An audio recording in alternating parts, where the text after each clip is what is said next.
Beaucoup d'entre nous définissent le féminisme comme une doctrine pour certains mouvements, tous ceux qui préconisent l'égalité, pas l'équité, l'égalité homme-femme dans toutes les sphères de la société.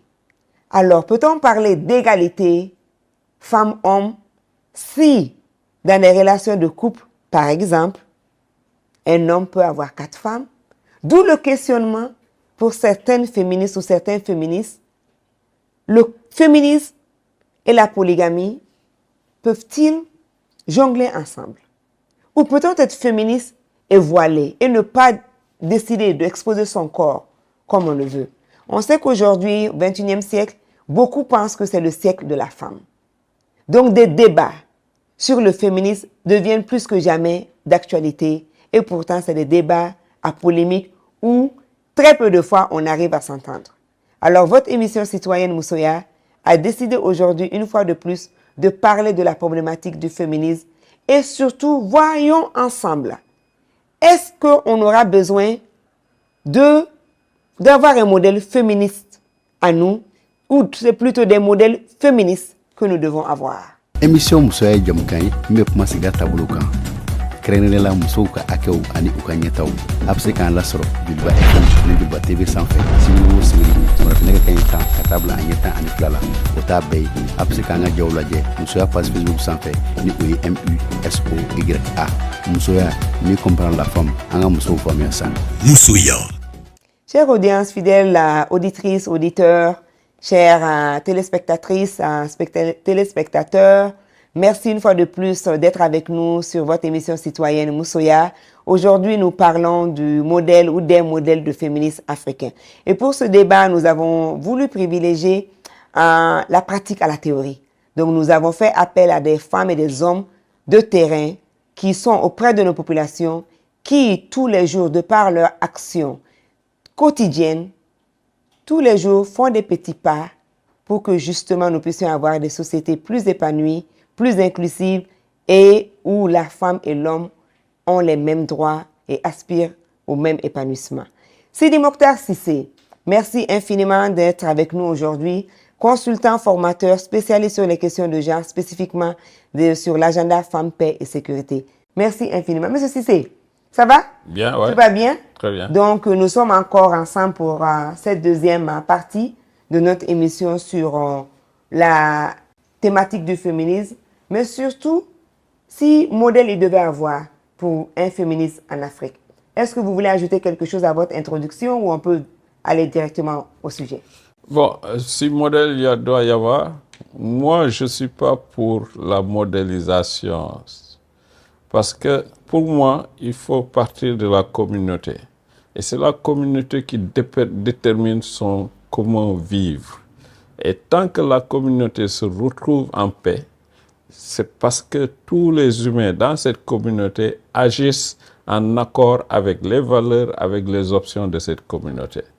Et c'est pourquoi pour moi, on peut trouver un féminisme à la sénégalaise ou bien à la dakaroise et un féminisme à la kaolackoise, un féminisme à la bourroise. Mais ce qui est important, c'est que ces valeurs-là soient des valeurs qui ne sont pas en défaveur de la femme. C'est ça qui est important pour moi. Tant qu'on est là et que la femme se retrouve dans ces options de liberté, parce que c'est la liberté qui est fondamentale ici. On peut dire que la société, on est en paix parce que la femme accepte. Ça, ce n'est pas une société en paix, c'est une société en paix négative. Et il faut une paix positive. Et cette paix positive ne peut se construire que quand tous ceux qui sont membres de cette communauté vont avec les options qui ont été prises avec un choix libre et délibéré et très réfléchi. À partir de ce moment, je me retrouve en paix dans cette société. Pour se retrouver en paix dans cette société, en tout cas la femme que je suis aspire à avoir un environnement favorable à mon épanouissement, un environnement favorable à mon développement, un environnement favorable, comme il a si bien dit, à ma liberté. Mais nous allons revenir. Est-ce qu'aujourd'hui, je suis dans une communauté qui est favorable à ce que je puisse faire des choix éclairés, des choix assumés. Ça, je pense qu'il y a un point d'interrogation autour de cette question. Si vraiment nous devons donner et laisser libre cours à ce que les communautés définissent, étant donné que les communautés sont faites de femmes et d'hommes, et aujourd'hui, ces hommes et ces femmes ne portent pas la même voix et n'ont même pas les mêmes capacités de porter haut leur voix. Mais nous avons privilégié d'avoir des hommes dans cette discussion sur le féminisme parce qu'on est en Afrique. Justement parce qu'on est en Afrique, francophone en Afrique de l'Ouest, assez patriarcale, où la tradition et les religions se confondent un peu au modernisme. C'est pour cela que j'ai privilégié d'avoir une voix minoritaire de femmes et de privilégier plus la voix masculine et pas n'importe quelle voix masculine féministe. Mam Binta, merci infiniment d'être avec nous. Mam Binta Diouf Diallo, vous êtes coach certifié, ou je vais te tutoyer, tu es coach certifié en développement personnel, spécialiste en transformation positive. Merci encore de continuer cette conversation et cette réflexion avec nous sur le féminisme africain et le développement des modèles qu'on peut avoir. Des premières réflexions par rapport à la thématique? Merci beaucoup, Kumba. Heureuse d'entamer cette seconde partie. Il a parlé de communauté. J'irai dans un niveau encore de base. Plus de base, c'est d'individus. Parce qu'au-delà, en fait, c'est les individus qui vont constituer cette communauté. Absolument. Il a parlé de quelque chose de très important, c'est-à-dire comment je me sens à l'aise dans cette communauté et comment je suis libre dans cette communauté. Et je crois qu'aujourd'hui, en fait, si on parle de la femme dans la communauté, et donc dans la femme, dans la communauté africaine, dans différentes communautés africaines, il est important de voir comment la femme se sent dans cette communauté. Comment la femme se sent par rapport, en fait, à son propre développement. Je t'ai entendu dire quelque chose de très important, c'est aujourd'hui, est-ce que si les communautés ont des règles, ces communautés c'est des hommes qui la constituent et qui définissent comment les communautés doivent être, comment moi, en tant que femme, je me sens en fait libre de devoir progresser. Et je crois que c'est là en fait où il y a beaucoup de réflexion et beaucoup d'écoute de soi. Et moi, je reviens dans cette notion d'écoute de soi, de qui on est par rapport à nos valeurs, je reviens toujours sur les valeurs, qui on est par rapport à nos croyances, qui on est par rapport à notre objectif de vie. Et c'est là, Mère Mariam qui nous a quittés, où elle disait, quand je sens la violence, comment je me respecte pour dire que je sens une violence. Je crois que ça, c'est important. C'est-à-dire, là où on a mal, les femmes, puisqu'on parle de droit de la femme, oser le dire, oser exposer son mal-être, oser parler en fait de ce qui ne marche pas. Et je crois qu'en fait, si des voix de femmes se font entendre et osent se faire entendre, alors là, on va dans une transformation en fait des communautés, parce que en fait, chaque voix se fera entendre. Maintenant, qui va entendre ces voix? C'est quelque chose de très important. Est-ce que les personnes et ceux qui vont entendre ces voix sont assez sensibilisés ou bien sont assez à l'écoute pour comprendre en fait des avis et des opinions qui peuvent être différentes. Parce que chaque individu, par rapport à son vécu, par rapport à ses normes, par rapport à sa propre vision du monde, va avoir en fait des choses qui la préoccupent, soit elle, mais qui ne préoccupent pas des fois les autres de son environnement. Et je crois que c'est là où on parle de notion d'empathie. Soyons empathiques, essayons l'empathie, de pouvoir voir comment l'autre se représente sa réalité et comment sa réalité est importante et comment en tant qu'être humain, libre par rapport à cette réalité-là, on prend en compte son besoin pour le commun, en fait, devenir de la communauté. Des réflexions c'est ma profondes, première réflexion. mais des réflexions très pertinentes et des réflexions absolument nécessaires pour qu'on puisse aller de l'avant et ne pas continuer avec cette polémique et ce refus même du terme. Parce que pour certaines personnes, dès qu'on dit féministe, non, non, c'est bon, je n'ai plus rien à entendre. Et c'est dommage, parce qu'il y a beaucoup à gagner et fort heureusement, nous avons nos chefs de famille, nos papas, nos époux, nos concitoyens, nos frères, nos fils, beaucoup qui sont avec nous et qui sont sensibles à ce débat et qui ont compris que la société que nous voulons, l'épanouissement que nous voulons, l'Afrique que nous voulons ne saurait se faire sans que les filles et les femmes soient aussi épanouies que les garçons et les hommes pour pouvoir vraiment se donner corps et âme à l'édification d'une Afrique prospère. Merci infiniment à M. Daouda Diop, féministe engagé de près de 30 ans. Ça ne te rajeunit pas, mais tu es toujours très beau. Hein? Je te vois toujours très en forme. Donc, c'est parce qu'il a commencé très tôt. Hein? Et il nous a dit, hein, dans la première partie de l'émission que je vous invite d'ailleurs à découvrir à travers nos réseaux sociaux, pour ceux qui n'ont pas pu la voir sur Djoliba TV ou Djoliba FM. Donc, c'est toujours disponible sur Facebook ou YouTube. Musoya, M-U-S-O-Y-A. Donc, je vous invite à découvrir la première partie de l'émission où Daouda nous rappelait que lui, il a grandi plutôt avec un esprit qui n'a jamais vu la femme comme le sexe faible. Bien le contraire, parce qu'il nous a dit quand il était enfant, il y avait des femmes qui pouvaient très très bien pouvoir s'assumer, élever leur voix et dire non. Alors, mais au cas même où l'on ne veut pas écouter, des fois c'est la femme qui gagnait la petite bataille. Donc, merci beaucoup pour le partage de cette anecdote et surtout le partage de cette vision qui veut que nous nous voyons beaucoup plus en complément plutôt que l'un au-dessus de l'autre. Ça va? Merci. Tout va bien? Oui. Ok, donc nous parlions dans la première phase de l'émission aux différents modèles de féminisme. Et je pense que nous avons clôturé la première partie avec Cissé qui nous appelait à des analyses beaucoup plus profondes. Comment, selon vous, quelles actions prioritaires pouvons-nous mener pour que déjà nous puissions amener la conversation sur la place publique? Je voulais tout d'abord dire qu'il y a une sympathie qui se dégage de vos interventions. Quand c'est ce qu'il dit, il ne faut pas robotiser les gens. Quand tout le monde pense de la même manière, fait la même chose, c'est comme si on est devenu des robots qu'on a programmés, et ainsi de suite.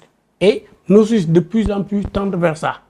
Et vous avez dit qu'il faut que l'individu puisse exister en tant qu'individu, se sentir comme individu, et pouvoir même se revendiquer comme individu en posant ces conditions. Absolument. Et que soit écouté. Maintenant, l'écoute, c'est le mot que vous avez utilisé, l'écoute avec empathie. Même si vous n'êtes pas d'accord, vous tolérez que la personne puisse avoir un avis et que cet avis puisse s'épanouir quelque part. Quand il y a ça dans la société, il y a une sorte, et on doit aller vers une société de ça, d'écoute, de tolérance, d'empathie, même quand ce que l'individu dit ne vous arrange pas, n'est pas, tu dis c'est conforme à lui en tant qu'individu ou à elle, en tant que son statut, ce qu'il veut. Donc, on laisse l'être humain épanoui. Parce que comme tu dis, la communauté n'est composée que d'humains. Et si chaque humain et humaine s'épanouit, se réalise, la société est à l'aise. Donc, pour moi, nous devons tendre, et j'attribue ça au féminisme, parce que le féminisme, en quelque sorte, je ne dirais pas la marraine, mais c'est la mère qui régente les enfants, et la mère ne prend pas en général de position négative contre enfant pour tel enfant ou telle fille. Mais la mère essaie d'équilibrer pour que tout le monde puisse arriver à un certain niveau. Oui, vous avez sorti un exemple similaire pour la première partie de l'émission, mais des fois la mère veut bien faire mais n'est pas libre. Je prends une anecdote simple que j'ai beaucoup vue au Mali. La mère est comme moi, féministe, elle veut inculquer à ses enfants les valeurs où hommes, garçons et filles doivent participer aux tâches ménagères. Mais qu'est-ce qui se passe? Parmi les exemples que j'ai vus, dès que la maman dit au garçon, nous on mange autour du bol et on lave les mains. Amène l'eau qu'on va utiliser pour laver la main avant de manger dans le bol. Ou on a fini de manger, viens balayer. On entend le papa qui dit, il ne va pas le faire. Ça, c'est une tâche de fille. Il ne faut pas féminiser mes garçons. Donc la maman, elle est épouse d'eux. Elle n'est pas chef de famille. Surtout publiquement, elle ne peut qu'acquiescer, qu'accepter. Donc des fois, la maman veut bien faire. Mais le papa a une autre vision. Et en général, ça finit par la vision du papa. D'où, vraiment, en tout cas, on vous félicite, l'implication qu'on demande, dont on a besoin d'hommes engagés, humanistes, égalitaires, pour qu'on puisse justement inculquer à ce jeune garçon qu'il n'est pas mieux que sa sœur, qu'il n'a pas à aller jouer au ballon, se salir, se traîner par terre et venir déposer cet art de lessive et dire à la jeune fille, c'est toi qui dois laver parce que lui, il n'est que le garçon. Il ne lave pas. C'est ça nos réalités aujourd'hui. Mais ça, ce n'est pas l'Afrique qu'on nous a raconté. c'est la base. Donc, on ne peut pas laisser la société librement. Voilà, c'est la base du patriarcat. C'est-à-dire qu'il y a le patriarcat qui est à la base de tout ça. Et ce patriarcat... On le change comment? Voilà, ce patriarcat, il doit être détruit. Mais comment? La première chose, c'est qu'il faut apprendre aux femmes qu'elles ont des droits. L'éducation. Comme les hommes en ont. Donc, c'est le mot éducation. Je n'ai pas voulu utiliser éducation parce que tout le monde dit éducation. Oui. Il ne s'agit pas de l'instruction à l'école, Oui. mais nous former, nous informer, Vraiment. nous éduquer. Et ça, dans la maison, ce que vous appelez la formation des mères et des pères, pour que la fille, tout comme le garçon, comprenne qu'ils ont des droits et que ces droits ont le droit de se réaliser. Donc, si elle connaît ses droits, on lui montre que ses droits doivent se réaliser et elle est éduquée dans le sens d'assumer. Donc, d'assumer un certain leadership. Parce qu'une personne qui n'a pas de leadership, en réalité, sera toujours libérée, mais ne se libérera jamais. Et quand on est libéré, on n'est pas libre. C'est une autre qui a fait à ta place. Donc, il faut éducation de leadership, c'est-à-dire savoir se lever et dire ce qu'on veut. Si on les éduque... Empower, comme on le dit en anglais, l'autonomiser, oui, empower, oui, pour qu'elle tu prenne vois, la parole. C'est un peu l'autonomiser, mais une autonomisation qui prend l'aspect spirituel, mental, qui n'est pas l'autonomisation des 5000 francs qu'on prête aux femmes pour leur dire on prête des crédits pour que vous soyez autonome. Ça n'autonomise personne. C'est ça la vraie autonomisation finalement, parce que ton mental, tu arrives à réfléchir. Absolument. Donc, c'est un peu comme ça, moi, je vois. Donc, on doit faire l'éducation des mères et des pères pour que dès l'enfance, quand on dit éducation, je ne mets pas seulement à l'instruction. L'instruction fait partie de l'éducation, mais n'est pas seulement l'instruction. Donc, les papas, les mamans, les grands frères, les grandes sœurs, tout le monde puisse participer à cette libération d'élan de leadership pour s'assumer dans la société. Et qu'on soit empathique, tolérant les uns vis-à-vis des autres pour arriver à... Donc, pour moi, c'est comme ça que je vois que le féminisme, parce que moi, je me fais, comme je dis, féminisme, je le mets comme une personne qui gère tout. Ce mot-là que je mets dedans, c'est comme ça que je vois d'abord la première forme de libération. Il faut que le patriarcat soit déconstruit et que tout le monde éduque dans le sens de tout le monde développe un leadership. Parce que si on a un multitude de leaders, on va même démystifier le mot leader, des gens qui se prennent pour des dieux. Et quand ils viennent, on pense que c'est eux seuls les leaders. Il faut que on appelle le leadership à chacun et à chacun le moyen de défendre son leadership. C'est Sidi Mokhtar Cissé, vous venez d'écouter, je te tutoie, tu viens d'écouter à ton frère. Vous pouvez me tutoyer. Oui, merci beaucoup. Daouda, lui, pense que la première étape vers justement cette société égalitaire, c'est d'abord l'éducation pour que nous puissions comprendre, hommes et femmes, les droits même fondamentaux de la femme, c'est quoi, et aussi donner un certain leadership à la femme et aux hommes féministes qui veulent dénoncer, qui veulent porter haut le flambeau, que ces personnes-là puissent s'assumer et parler librement. Donc, au-delà de l'éducation, est-ce que vous avez, tu as des pistes de solutions par rapport à l'édification de société égalitaire? Moi, je veux être très pragmatique. Si vous prenez le temps de visiter ma page Facebook, chacune de mes publications va dans ce sens. Être pragmatique, c'est que cette question-là, au lieu de dire il faut, je la mets en œuvre. Merci. Déjà. On est mieux servi que par soi-même. Ouais. Soyons l'exemple que nous voulons voir. Voilà, pour deux raisons. En tant qu'homme, je parle mieux à mes pères qu'une femme qui vient parler à mes pères. Absolument. Et c'est mon devoir, je ne dis pas c'est une option, c'est mon devoir de faire changer les hommes par rapport à comment ils prennent la femme. C'est mon devoir. Et si vous visitez ma page Facebook, chaque dimanche, je dis, voilà ce que j'ai fait par rapport à ceci. Peut-être ma formation en développement de projet fait que je m'assigne des indicateurs. Et je dis, voilà où est-ce que j'étais le 8 mars 2023, voilà où est-ce que je suis au 8 mars 2024, sur cette question même. Combien d'hommes j'ai touché? Combien de jeunes garçons j'ai touché? Combien de petits garçons j'ai touché? Et ça aura un impact. Ne prenons pas à la légère l'impact de 1% que nous avons. Parce que le monde, c'est comme ça qu'il s'est fait.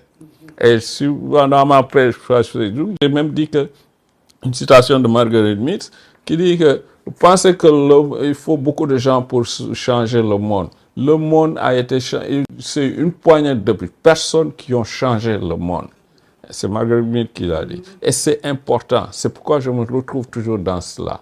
Et c'est pourquoi je dois agir surtout, pas sur les femmes, mais sur les hommes, sur les jeunes garçons et sur les enfants. Je vois un enfant avec un comportement, tout de suite je me mets dans l'obligation de lui faire changer ce comportement. Comment il agit avec une jeune fille de son âge, j'observe et j'appelle le jeune garçon, je dis non.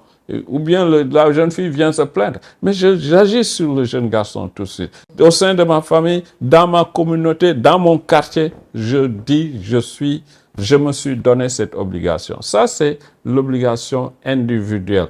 L'autre aspect aussi, c'est que je refuse de travailler pour quelqu'un qui ne va pas dans ce même sens. C'est pourquoi il est important. Mais ce que j'ai comme capacité et comme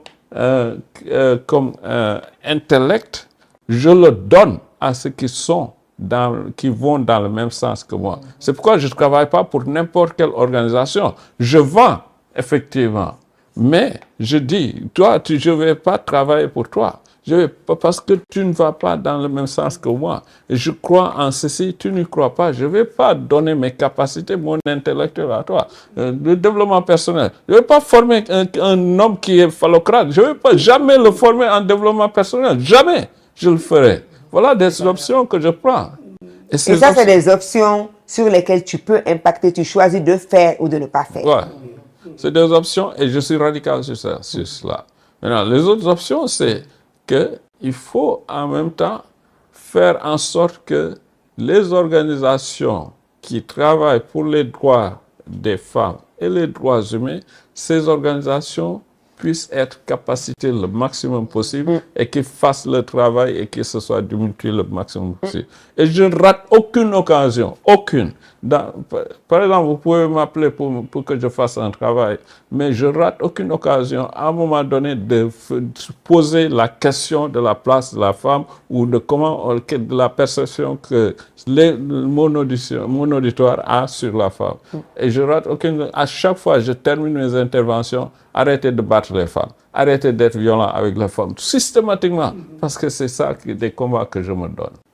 Merci du fond du cœur pour cet engagement personnel que vous avez bien choisi de faire par vous-même, pour l'humanité.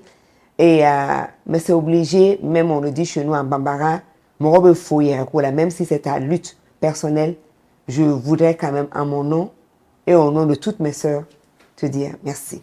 Jerry Jeff, parce que c'est très important.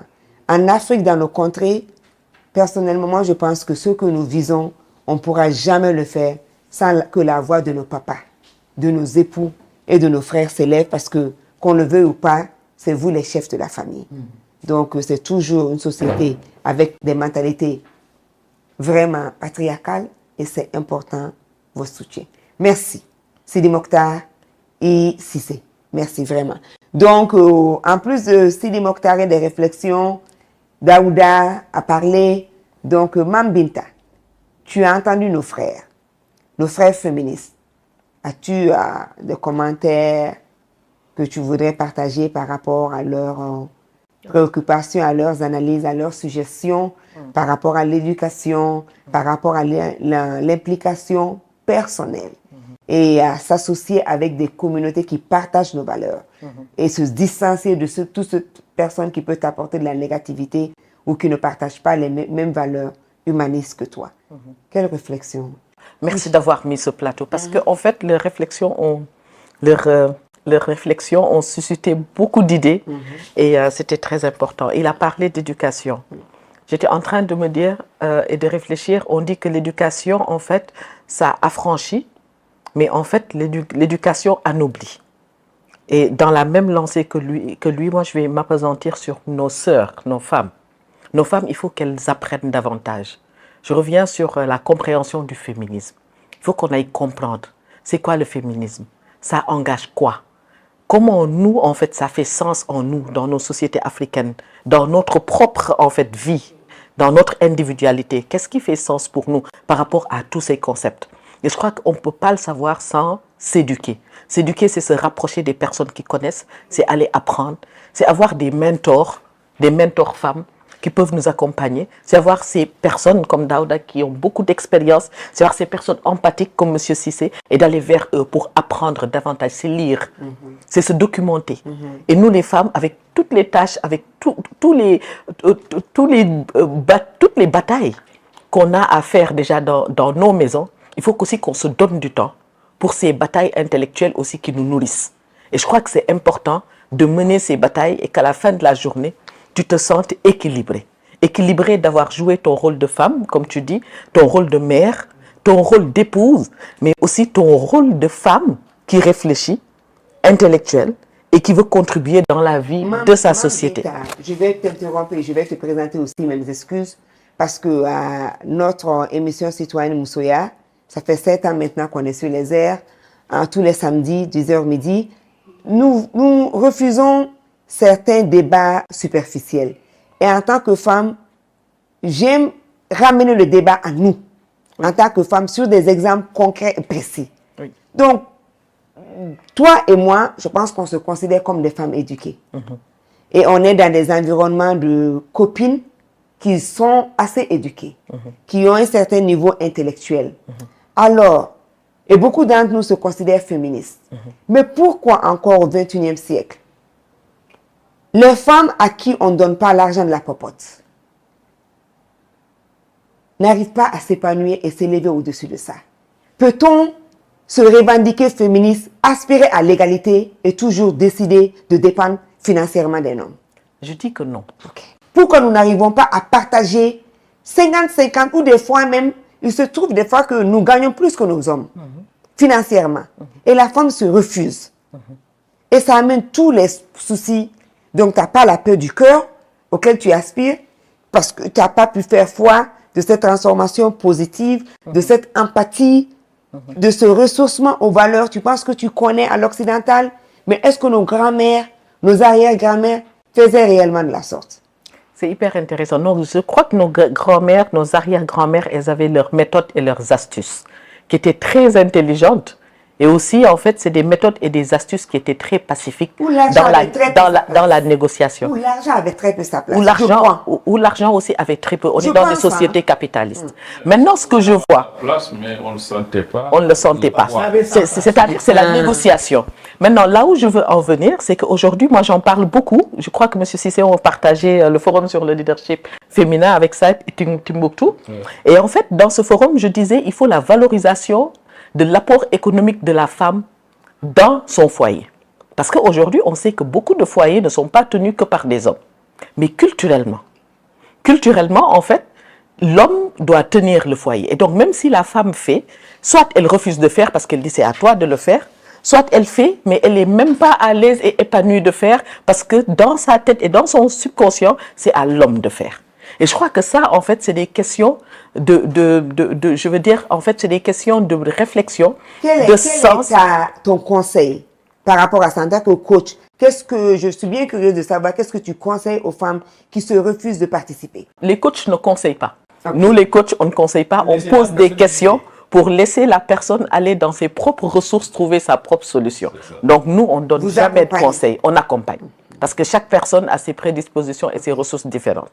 Maintenant, je reviens en tant que coach, là où je peux dire, c'est d'aller se questionner et d'aller voir en fait qu'est-ce qui nous manque de notre authenticité. Et où est ma tranquillité? Et où est ma tranquillité? Quand je refuse de contribuer, pour pouvoir m'assumer pleinement dans ce que je veux faire au-delà de tout ce qu'on attend de moi. Et je crois que c'est là les vraies questions. C'est là les vraies questions où les femmes en fait doivent se poser, de voir, et même si on choisit que la contribution économique, on veut la faire, mais que ça ne soit pas su. Mais que ça soit une décision où on est à l'aise. Même si on choisit de ne pas contribuer, que ça soit une décision que l'on assume et que l'on prend et où on est à l'aise. Et je crois que c'est là le vrai travail des femmes. Aujourd'hui, qu'on est à l'aise et qui te donne une conséquence d'un environnement qui t'apaise. Qui t'apaise. Parce que des fois, on est à l'aise, mais la conséquence, tu crées un environnement hostile. Quand je parle d'à l'aise, c'est de ça. C'est-à-dire d'un environnement où tu es serein, où tu as la sérénité, où tu vas vivre. Parce que nous, les femmes, on va éduquer. On est censé faire du plaidoyer. On est censé, on l'a dit tout à l'heure, de mener ces combats nous-mêmes que les hommes, en fait, ne vont pas mener pour nous. Et donc, pour pouvoir le faire, il faut pouvoir faire des choix où vraiment, c'est des choix, en fait, qui nous ressemblent à ce qu'on veut vraiment faire. Et je crois que là, en fait, il y a beaucoup de conscience de soi. Il y a beaucoup d'estime de soi. Il y a beaucoup de confiance en soi. Il y a beaucoup, en fait, d'authenticité et de respect de soi-même qui doivent jouer. Pas pour prouver à son environnement, parce qu'on le fait beaucoup dans nos sociétés, qu'on est comme ça, ou qu'ils nous définissent comme ça, mais pour se prouver à nous-mêmes. Donc, on va se poser et s'autoriser des moments de silence, réflexion profonde, pour justement pouvoir répondre à ces questionnements-là. OK. Il a fallu que je fasse des efforts énormes. Je le disais tout à l'heure, quand ma femme prenait en charge tout. L'homme, quelquefois, se retrouve dans une situation où il ne peut pas accepter la contribution de la femme. Moi, j'ai des exemples au Mali. Il a fallu un énorme effort intellectuel. Je dis, mais Sidi, toi, tu ne peux pas professer ceci. Et en même temps, dans la pratique, tu refuses que ta femme... On a des exemples, par exemple, dans certains de nos pays, par exemple au Mali où je suis, il y a des femmes, on va des fois, on fait des revendications politiques où on veut que des femmes soient nommées gouverneurs de région ou qu'elles soient nommées préfets de région, qui est comme la présidente régionale de la région. Mais certaines femmes disent non, parce que si on me nomme, mon mari ne va jamais accepter, me suivre. Or, c'est dans le code de la famille, c'est la décision, le choix du domicile familial incombe à l'homme. Donc, ils disent non, ne me causez pas de problème. Je ne veux pas devenir ambassadeur du Mali plénipotentiaire affecté parce que mon mari ne va pas accepter que je parte. Ou j'ai des femmes aussi qui disent je veux bien contribuer, mais ils me refusent. Ou des cas où la femme a pu se construire une très belle maison, ils sont en location, ils demandent mettons nos enfants dans de meilleurs environnements pour qu'ils puissent ils sont proches d'une meilleure école et tout. L'homme dit non, mon petit salaire là, c'est ce loyer là que je peux payer, je reste dans ça, je ne veux pas aller dans ta vie là. Et c'est pour ça, pour les femmes, c'est dialogue, respect de soi, respect de ses propres choix et en fait, et faire des choix responsables. Parce qu'aujourd'hui, si on dit que l'homme ne veut pas et qu'on n'a pas fait parce que l'homme ne veut pas, on se défile et on laisse tout sur la responsabilité de l'homme. Ça rejoint ma responsabilité, ma réflexion sur la polygamie. C'est la même chose. Quels peuvent être tes conseils? Quels peuvent être tes conseils que tu peux donner aux femmes qui sont confrontées à des situations où leur conjoint est en train de refuser leur apport? Et quels conseils tu peux aussi donner à tes frères qui sont dans ce refus-là pour qu'ils ouvrent un peu leur cœur et qu'ils soient un peu plus flexibles et compréhensifs, s'il vous plaît? Pour les hommes, c'est un effort intellectuel comme celui que j'ai fait qu'ils doivent faire. Absolument. Tu ne peux pas dire je veux ceci et en même temps je n'accepte pas ceci. Ça, c'est ce que je dis aux hommes. Et la vie est toujours plus facile à deux que seul.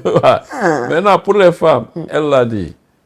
Dans un couple, dans un ménage, c'est le dialogue. Absolument. Ma femme a pu me convaincre. Et c'est par des faits, comme j'ai dit, ma petite amie qui m'a convaincu qu'il faut que je m'ouvre aux femmes. Tout à fait. Mais c'est la même chose. C'est que ma femme sait que, bon, je sais écouter, je vais l'écouter. Elle m'amène des arguments. C'est là où je dis, dans tout changement, il faut pouvoir s'éduquer. Et s'éduquer, c'est avoir des arguments, avoir des faits. Et c'est là où on peut faire un dent, on peut faire changer les choses. Mais si on veut parler dans le vide, sans arguments, sans des faits, sans une situation concrète, on ne peut pas arriver très loin. Aller très loin. C'est le dialogue qui est la base. C'est-à-dire, un couple, c'est d'abord le dialogue, la discussion. Il ne faut pas qu'il y ait des parties qui boudent, qui ne discutent pas. Même quand la partie boude, il ne faut pas laisser la partie bouder, il faut l'amener. Non, pas des subterfuges. On ne peut toujours pas des subterfuges, comme on dit. Il y a des subterfuges. Il faut trouver toujours que le dialogue soit une donnée permanente et voulue par le couple. Et ça, tout couple peut y parvenir. Maintenant, je me permets de monsieur Cissé, je suis tellement content de vous que je me dis, au moment où on fonde nous, hommes d'EF, parce que c'est exactement ce que tu dis. C'est-à-dire que accepter, dire en sorte que les femmes doivent être aussi éduquées, formées sur leurs droits, développer le lien. Et nous, on forme, dans nos formations jusqu'à présent, bien que les femmes nous critiquent, on prend 45 hommes parfois et 5 femmes. Parce qu'on dit on parle plus aux hommes Bien qu'on ne sûr. parle aux femmes parce que ce sont les hommes qui bénéficient non seulement des discriminations, Ils sont partie de la mais solution. on les fait en leur nom, même si ce n'est pas toujours conscient en eux. Tout ce qu'on fait comme discrimination vis-à-vis des femmes, en réalité, c'est pour les hommes, c'est pour contenter l'homme.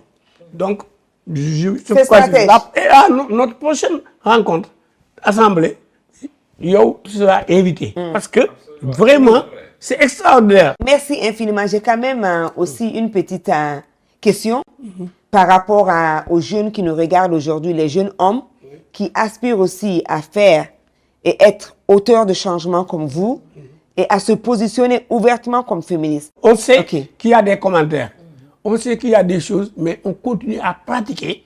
Et les gens, là où ils voulaient nous voir dévier, on ne dévie pas de là-bas. Ils nous voient qu'on est sur une voie. Par exemple, c'est pourquoi, par exemple, je prends la question de l'homosexualité. Actuellement, quand tu parles de genre, beaucoup d'endroits, on te dit genre égale homosexuel. Et que ceux qui disent genre... Mais quand tu pratiques, ta pratique n'est pas ça. Ils voient que ta pratique est conforme à ce que tu veux. C'est à toi de convaincre par ta pratique, ton dire, ta conscience, ta façon de faire.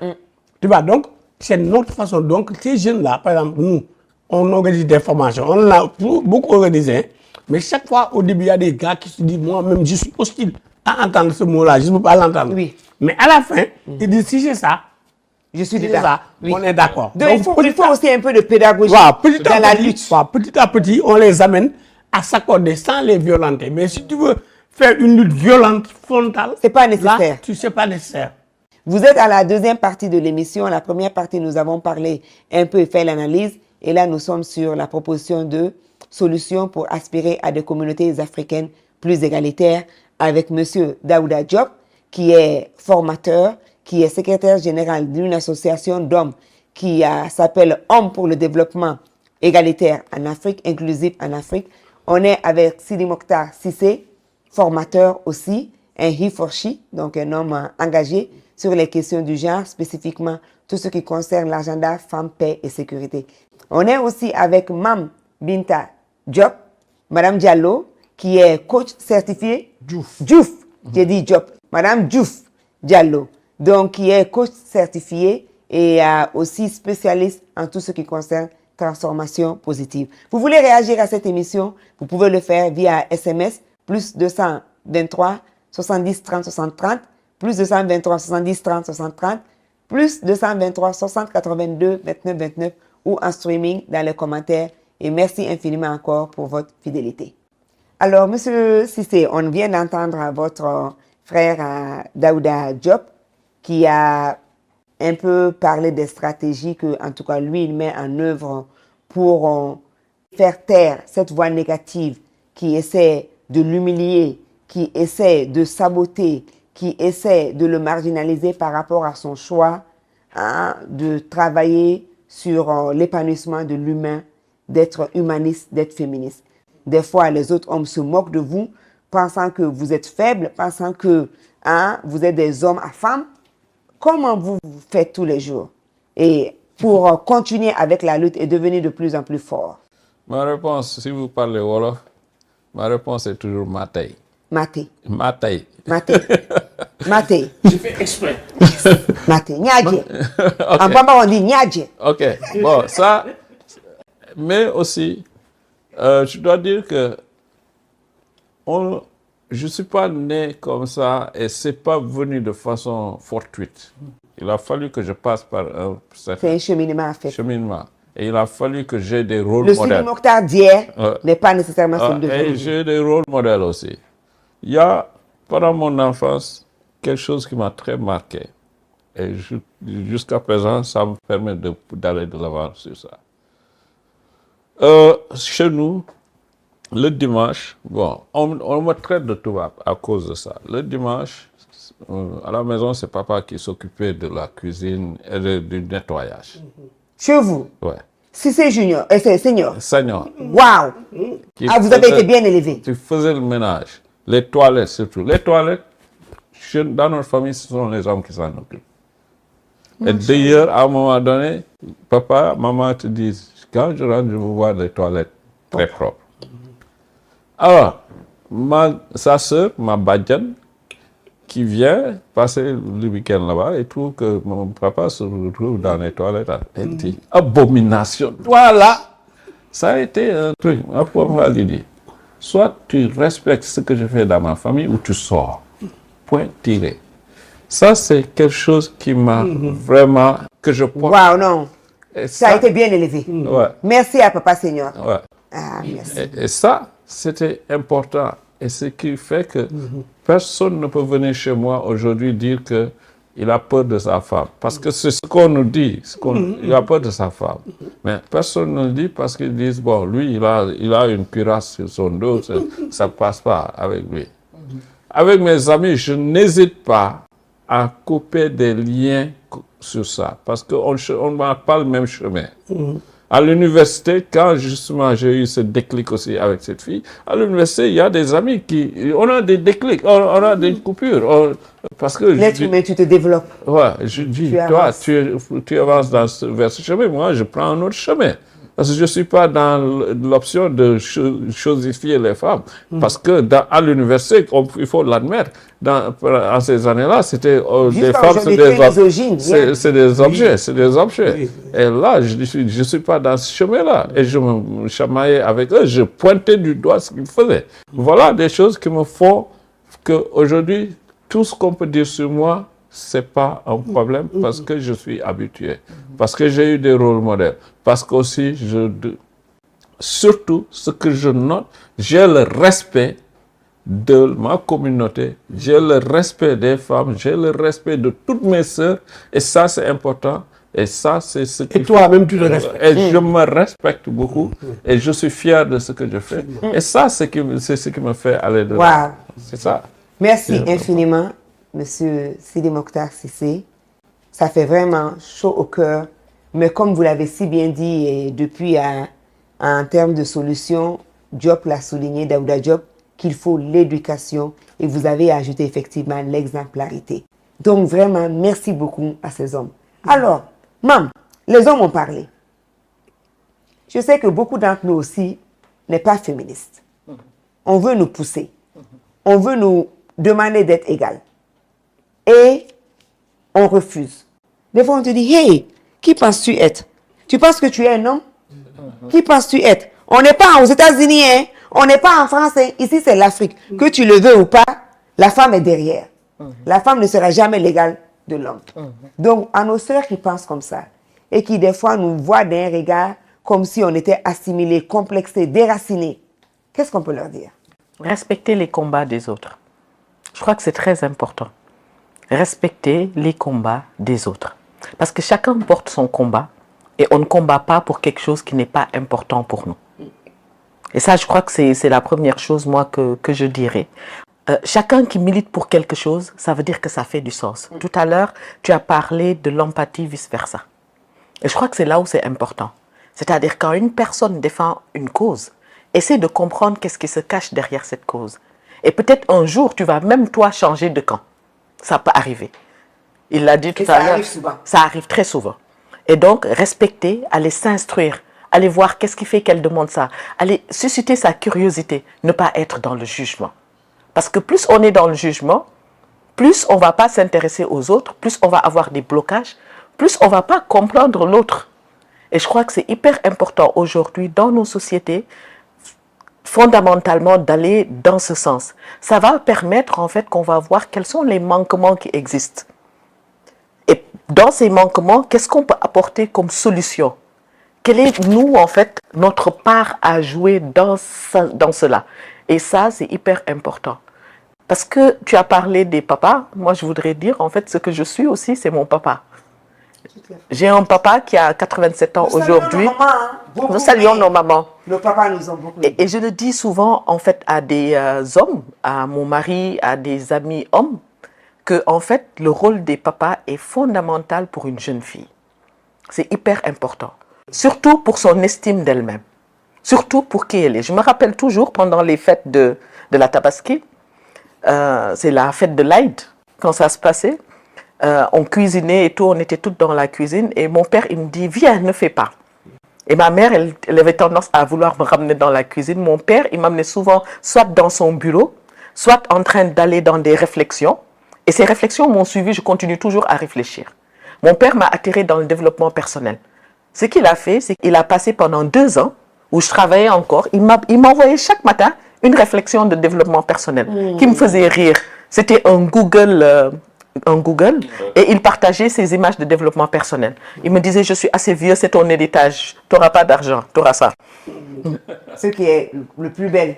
Et en fait, héritage. Aujourd'hui, je me rends compte que je suis en train de travailler dans ce secteur-là. Et quand il me les a envoyés, moi, je ne savais pas que j'allais aller dans ce secteur. Et donc, il a continué à envoyer ça, Donc, il a façonné, à part Dieu, par là, je suis très croyante, donc par la grâce de Dieu, il a façonné aussi le devenir, en fait, de sa fille. Et ça, je crois que c'est hyper important.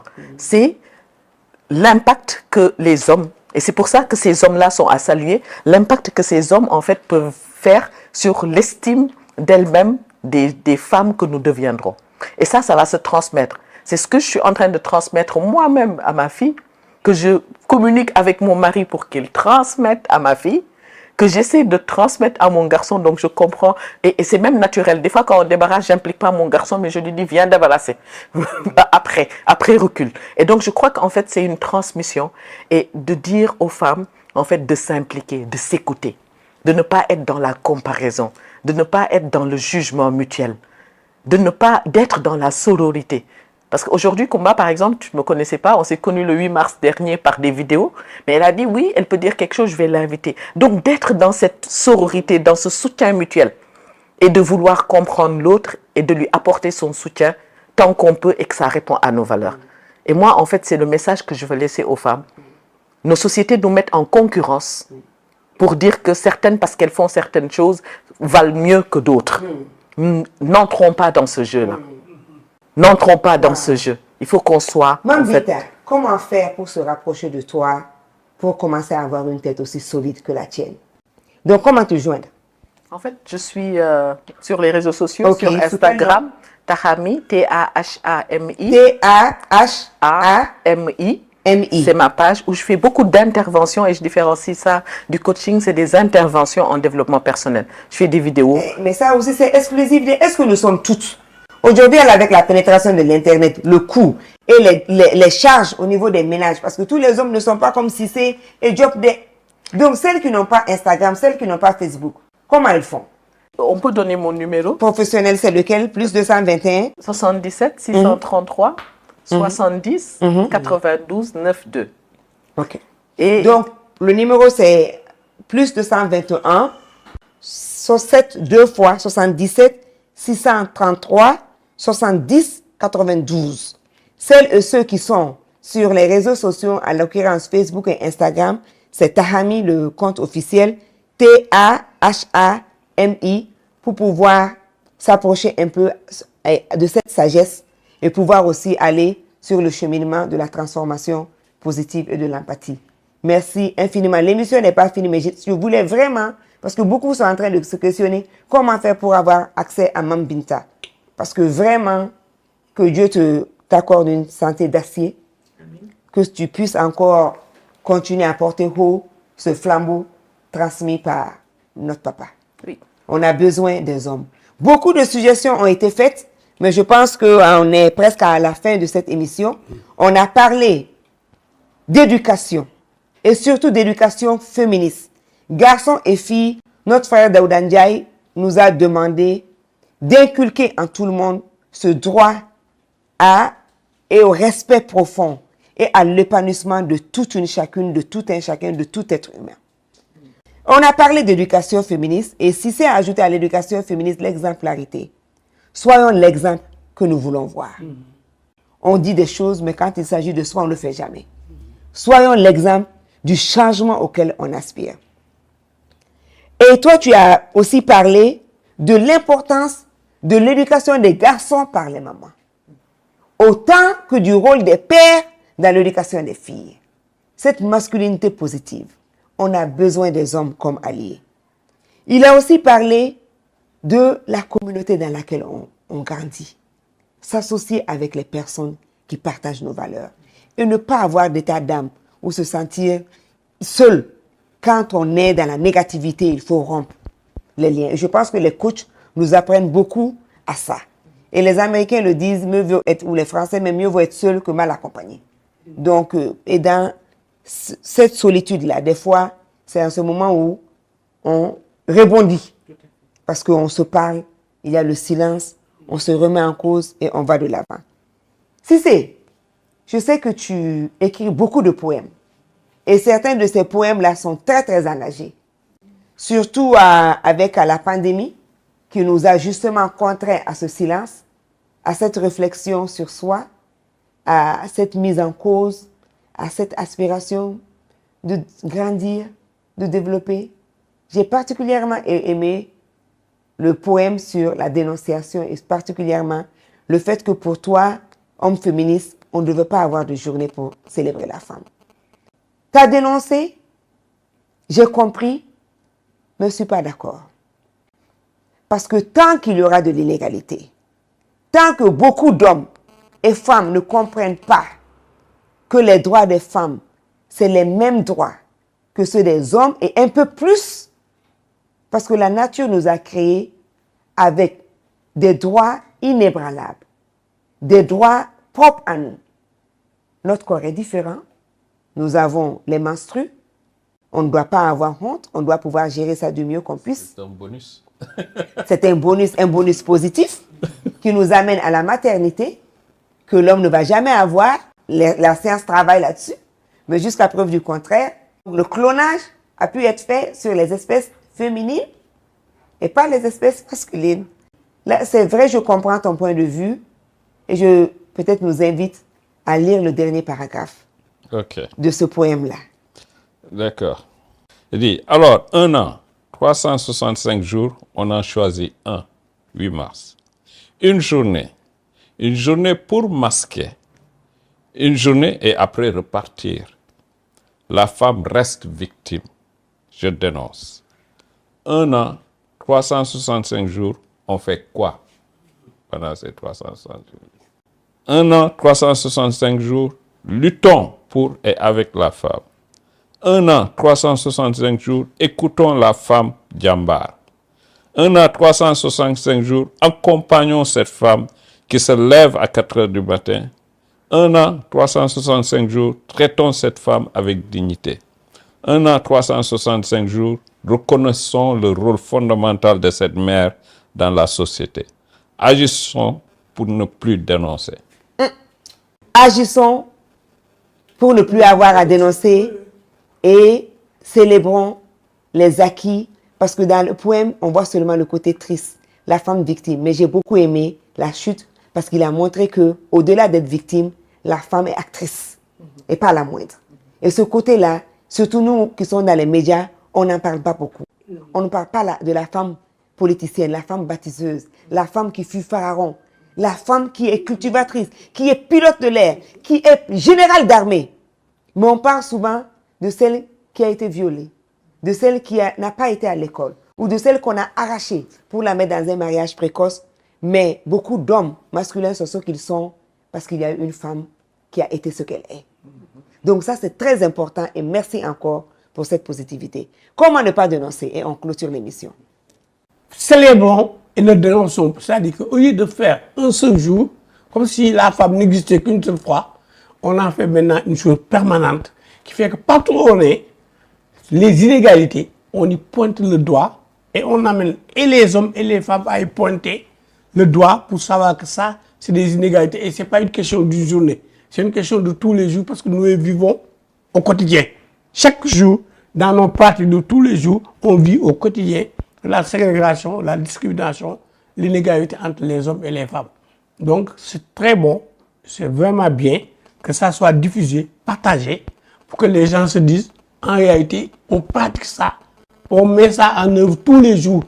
C'est l'inégalité. En fait, il n'a même pas dit, il a dit quoi faire.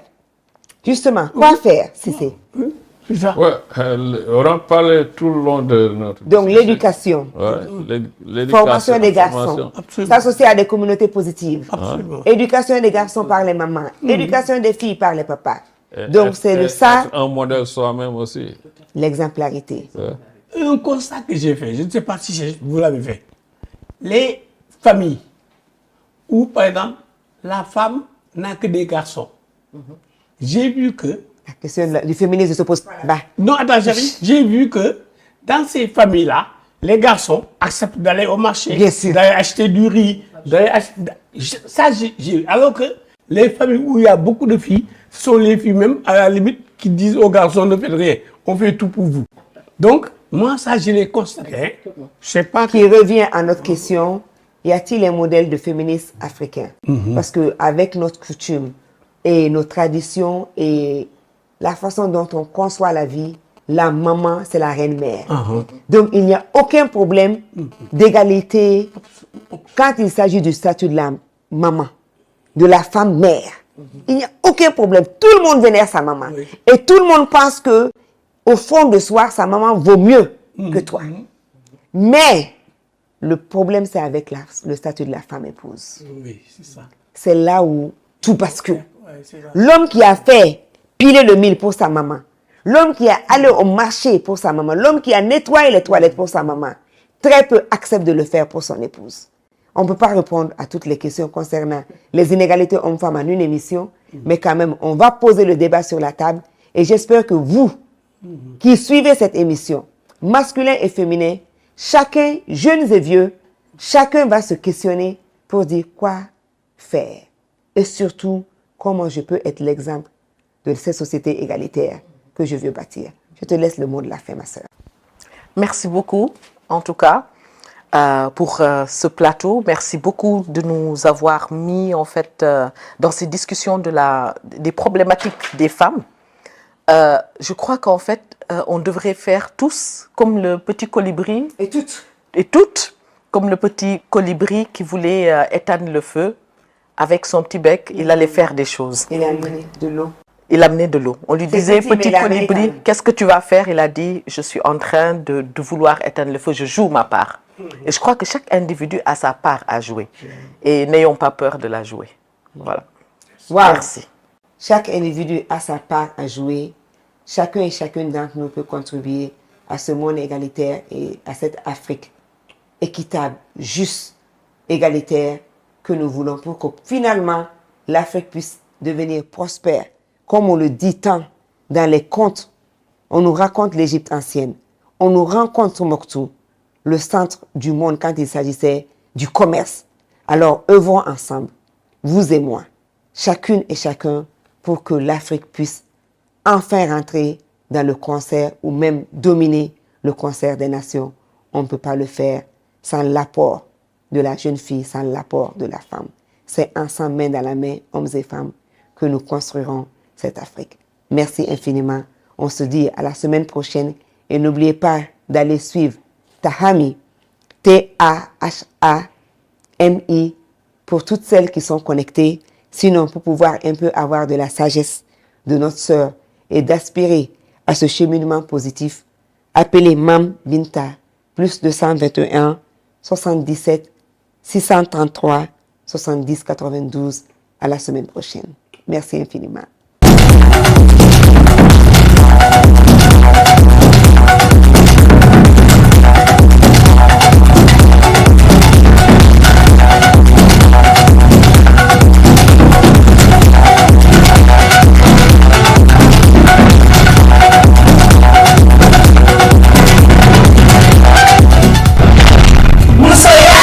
Mieux comprendre la femme.